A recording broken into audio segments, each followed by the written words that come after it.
In the news this week, ahead of the March budget, the Chancellor, Jeremy Hunt, is urged to boost tax support for marriage.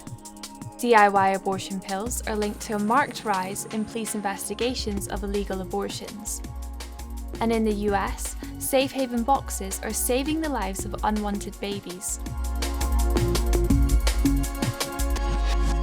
Hello. The tax system needs to better recognise the benefits of marriage, a new report backed by Christian MP Miriam Cates has urged. UK families with a stay-at-home parent suffer from one of the highest tax burdens in the world, according to the report from the Family Hubs network. It found that more than a third of the public believe cutting taxes for families should be a priority for the government in the upcoming March budget. This rises to 55% for parents with children under the age of 18.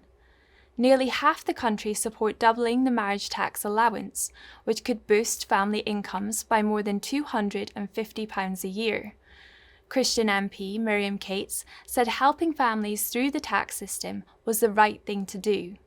The benefit of family is unmatched for society. Stronger family ties lead to better educational outcomes, better job prospects, and reduced levels of crime. An unprecedented number of women are reportedly under police investigation for illegally aborting their child. Dr. Jonathan Lord, Medical Director of Abortion Giant MSI, admitted to the BBC that the rise may be linked to women taking home abortion pills they received through the post, a scheme MSI campaigned for. MSI claims as many as 60 criminal inquiries have taken place in England and Wales since 2018, compared with almost zero before. Highly controversial, Pills by Post enables women who are less than 10 weeks pregnant to obtain abortion pills without a face-to-face consultation with a doctor. But the lack of medical oversight means some women have taken the pills long after the legal limit.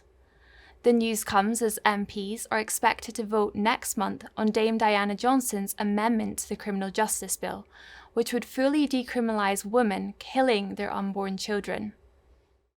Nearly 7 in 10 Irish mothers would choose to stay at home to look after dependent children instead of engaging in work outside the home, according to new research.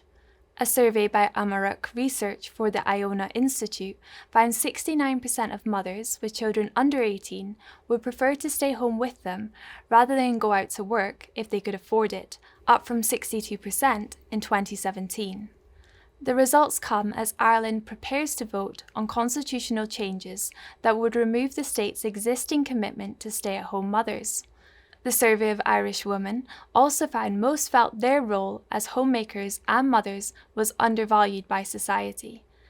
Patricia Casey, Professor Emeritus of Psychiatry at University College Dublin, called the findings extremely relevant to the upcoming referendum on carers.